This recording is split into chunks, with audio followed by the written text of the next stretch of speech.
పత్రికా సోదరులందరికీ నమస్కారం అండి. నిన్న వైఎస్ఆర్సిపి పార్టీ అధ్యక్షుడైనటువంటి జగన్మోహన్ రెడ్డి గారు మరి పిన్నెల రామకృష్ణారెడ్డి గారిని జైలుకి వెళ్ళి పరామర్శించి వారు బయటకు వచ్చి మీడియాని అడ్రస్ చేశారు. ఈరోజు మేము అడుగుతున్నాం, తెలుగుదేశం పార్టీ రాష్ట్ర అధ్యక్షులుగా మేము ఒకటి అడుగుతున్నాం, దానికి సమాధానం చెప్పాలి. మీరు ఒక పార్టీ నడిపేటటువంటి వ్యక్తి ఆదర్శంగా ఉండాల్సినటువంటి అవసరం ఉంది. అది తప్పి మీరు జైల్లో ఉన్నటువంటి వ్యక్తి దగ్గరికి వెళ్ళి ఈవీఎంని అందరూ చూస్తుండగానే పగలగొట్టి అలాగే సిఐ గారి పైన దౌర్జన్యం చేసినటువంటి వ్యక్తిని వెళ్ళి మీరు పరామర్శిస్తున్నారంటే మీరు ప్రజలకు ఎటువంటి మెసేజ్ పాస్ చేస్తున్నారో ఒకసారి సమాధానం చెప్పాల్సినటువంటి అవసరం ఉంది. ఎందుకంటే ఒక పార్టీ ఉందంటే ఆ పార్టీ ఆదర్శంగా ఉండాల్సినటువంటి అవసరం ఉంది. ఆ పార్టీ అధ్యక్షులు కూడా ప్రజల యొక్క ఆలోచనలకు అనుగుణంగా వెళ్ళాల్సినటువంటి అవసరం ఉంది. ముఖ్యంగా వాళ్ళు వేసే ప్రతి అడుగు కూడా ప్రజలు గమనిస్తూ ఉంటారు. కానీ ఈరోజు జగన్మోహన్ రెడ్డి గారు ఆయనకున్నటువంటి నేర చరిత్రని మరొకసారి నిరూపించుకుంటూ ఒక నేరస్తుడిని వెళ్ళి పరామర్శించడం చాలా సిగ్గుచేటని చెప్పి ఈ సందర్భంగా తెలియజేస్తున్నాం. ఎందుకంటే నేను తెలుగుదేశం పార్టీ రాష్ట్ర అధ్యక్షుడిగా మాట్లాడుతున్నటువంటి మాటలు ఇవి. ఏ నాయకుడైనా సరే ఆదర్శంగా ఉండాలి, ప్రజలకు ఒక మెసేజ్ పాస్ చేయాలి, ఒక నమ్మకం చేకూర్చుకోవాల్సినటువంటి అవసరం ఉంది. కానీ ఈరోజు ఒక క్రిమినల్ని పరామర్శించడం చాలా దురదృష్టకరం అని చెప్పేసి ఈ సందర్భంగా మేము తెలియజేస్తూ, అలాగే ఇప్పటికైనా సరే ఒక పద్ధతిగా వెళ్ళాల్సినటువంటి అవసరం ఉంది. నాయకులంటే, రాజకీయ నాయకులంటే ఈరోజు సమాజంలో కొంత వ్యతిరేక భావం ప్రజల్లో ఉంది. ఎందుకంటే వీళ్ళు చెప్పేది ఒకటి చేసేది ఒకటని. ఎందుకంటే ఈరోజు నువ్వు జగన్మోహన్ రెడ్డి గారు చేసేటువంటి తీరు, మాకు ఆయన వెళ్ళేటువంటి తీరుని చూసిన తర్వాత నిజంగా ఎప్పటికీ కూడా ఈ వ్యక్తి మారడు, వీళ్ళు మళ్ళీ ప్రజలే బుద్ధి చెప్తారని చెప్పేసి ఈ సందర్భంగా తెలియజేస్తున్నాం. అదే ఈరోజు ఆయన ఇంకో మాట కూడా అన్నారు, తెలుగుదేశం పార్టీ కేవలం వాళ్ళు ఇచ్చినటువంటి ఏదైతే హామీలు ఉన్నాయో హామీలతోనే గెలిచారు, మోసపూర్తికంగా వీళ్ళు మాట్లాడి గెలిచారని చెప్పేసి మేము ఈ సందర్భంగా తెలియజేస్తున్నాం.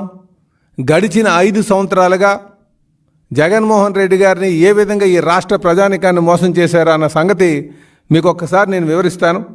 ముఖ్యంగా పేదలకు అందుబాటు లేనటువంటి ధరలు ఎక్కడున్నాయండి? ధరలు ఆకాశానికి అంటుకున్నటువంటి ధరలు, నిత్యావసర వస్తువులు ఎక్కడ కూడా సామాన్యుడు కొనలేనటువంటి పరిస్థితి గత 5 సంవత్సరాలుగా ఉంది. ఇదే కాకుండా విషపూరితమైన, అంటే పేదవాడి యొక్క బలహీనతను ఆసరాగా చేసుకొని నాణ్యత లేనటువంటి మందు అమ్మి సుమారు 35 లక్షల మంది అనారోగ్యం పాలైనటువంటి మద్యం అమ్మి రాష్ట్రంలో నిజంగా చాలామందికి ఇబ్బందికి పెట్టినటువంటి పరిస్థితి. కేవలం ధనదాహం, పేదవాడి యొక్క బలహీనతను ఆసరాగా చేసుకుని ఇంతకంటే కావాల్సింది ఏమైనా ఉందా మీరు చేసినటువంటి మోసం అని చెప్పి ఈ సందర్భంగా అడుగుతున్నాం. ఇదే కాకుండా యువతకి మేము క్రమం తప్పకుండా జాబ్ క్యాలెండర్ తీస్తారని చెప్పేసి ఎన్ని తీశారంటే అసలు జాబ్ క్యాలెండర్ అన్నారు, ఏముందా? ఏమైనా చేశారా? ఇదే కాకుండా ఉద్యోగస్తులందరినీ కూడా రివర్స్ పిఆర్సి అని చెప్పేసి వాళ్ళని మోసం చేసినటువంటి తీరు, ఉద్యోగస్తులను మోసం చేసినటువంటి తీరు. ఇదే కాకుండా డ్వాక్రా మహిళా రుణమాఫీ వాళ్ళకి ఎవరైతే అనుకూలంగా ఉన్నారో వారికి ఇచ్చి మిగతా వాళ్ళందరినీ కూడా ఇబ్బంది పెట్టినటువంటి పరిస్థితి. ఇదే కాకుండా మరి ఎస్సీ ఎస్టీ మైనారిటీ ఫండ్స్ సుమారు 29,000 కోట్లు మిమ్మల్ని నమ్మి ఓటు వేసినందుకు వాళ్ళు మోసం చేశారు. ఇంతకంటే సాక్షి ఏమైనా కావాలా మీకు? ప్రజలు ఎందుకు పంపించారని చెప్పడానికి? ఇదే కాకుండా అన్నా క్యాంటీన్లు మూసిపడి పేదవాడికి పట్టెడు అన్నం పెట్టేటువంటి అన్నా క్యాంటీన్లు. మేము ఆ రోజు కూడా చెప్పాం, మీకు అన్నా క్యాంటీన్ ఇష్టం లేకపోతే మీ తండ్రి గారి పేరు పెట్టుకొని రన్ చేయమని చెప్పేసి, కానీ మూయొద్దని చెప్పాం. పేదవాడికి పట్టెడు అన్నం పెట్టేటువంటి అన్నా క్యాంటీన్లు మూసివేశారు. ఇంతకంటే మీకు చెప్పాలా, మీకు ఎందుకు ఇంటికి పంపించారని చెప్పడానికి? ఇంతకంటే సాక్షులు కావాలని అడుగుతున్నాం. ఇదే కాకుండా సుమారు 14 లక్షల ఎకరాలు ఎసైన్ భూములు కబ్జా చేసినటువంటి తీరు.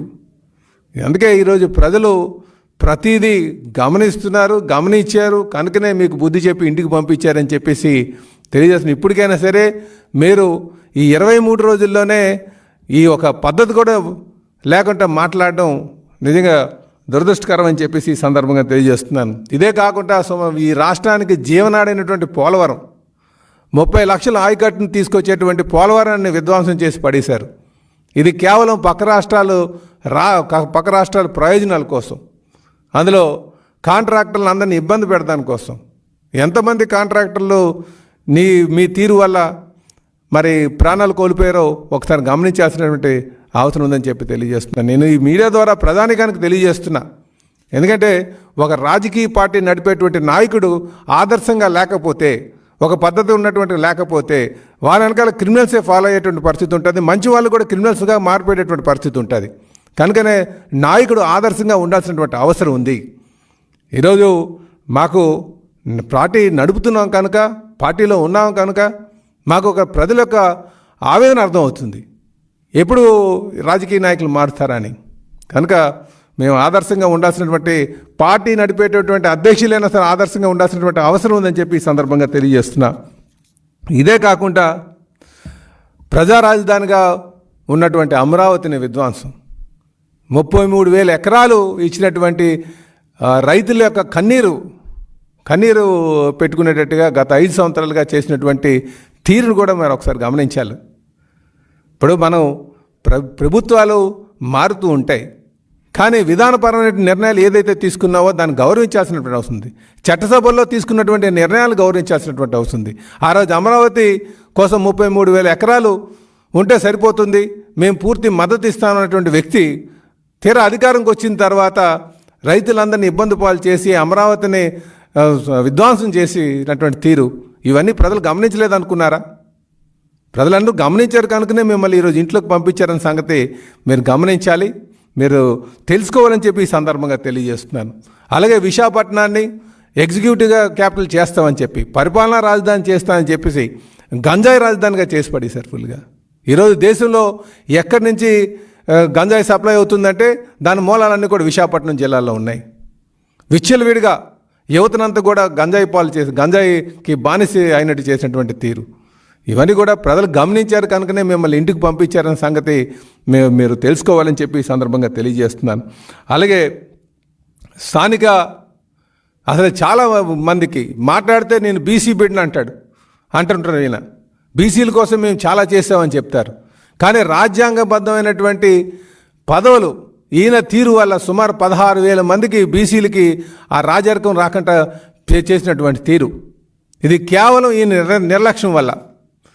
సుప్రీంకోర్టులో బీసీ కమిషన్ ద్వారా వేయాల్సింది పోయి ప్రభుత్వం చేసినటువంటి వాళ్ళ అధికారులు ఉన్నారు కనుక ఇష్టానుసారం చేసి కోర్టులో కేసు పోయేటట్టుగా, సుప్రీంకోర్టులో కేసు పోయేటట్టుగా చేసినటువంటి తీరు, దీనివల్ల సుమారు 16,000 మందికి బీసీలకి రాజధికారం లేకుండా పోయింది. మరి బీసీలు అందరూ ఊరుకుంటారు అనుకున్నారా? ఇవన్నీ మీకు కనిపించలేదా? కనుకనే మీకు ఇంటికి పంపించారన్న సంగతి మీరు గమనించాలని చెప్పేసి ఈ సందర్భంగా తెలియజేస్తున్నాం. అందుకే మీకు కేవలం 11 సీట్లకే పరిమితం చేశారు. ఇప్పటికైనా మీరు తెలుసుకోవాల్సినటువంటి అవసరం ఉందని చెప్పేసి జగన్మోహన్ రెడ్డి గారికి తెలియజేస్తున్నాం. ఇప్పటికైనా సరే జగన్మోహన్ రెడ్డి గారు మారాలి.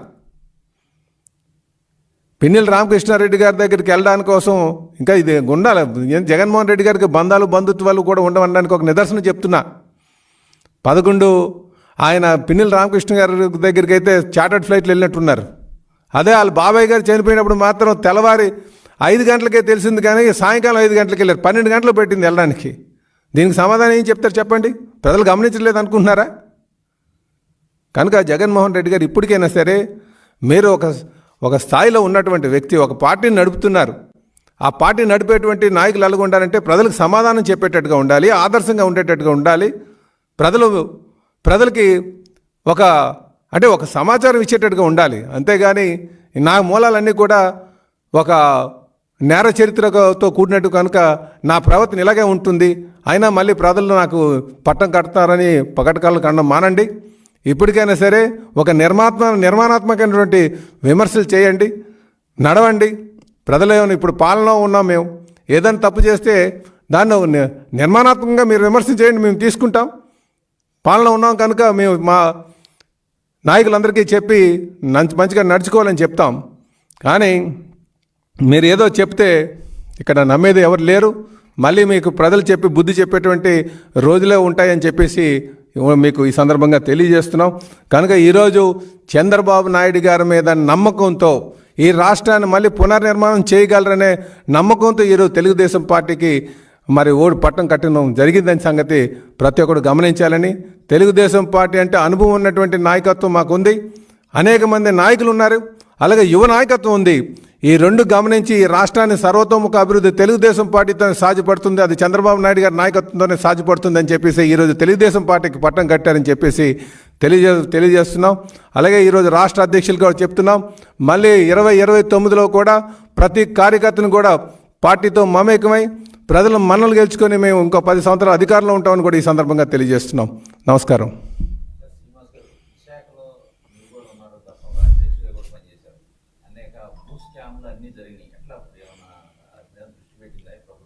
తప్పనిసరిగా అండి, మేము అనేక సందర్భాల్లో సిబిసిఎన్సి క్రిస్టియన్ మైనార్టీకి సంబంధించినటువంటి భూముల్లో ఇప్పటికే కన్స్ట్రక్షన్ ఆపడం జరిగింది.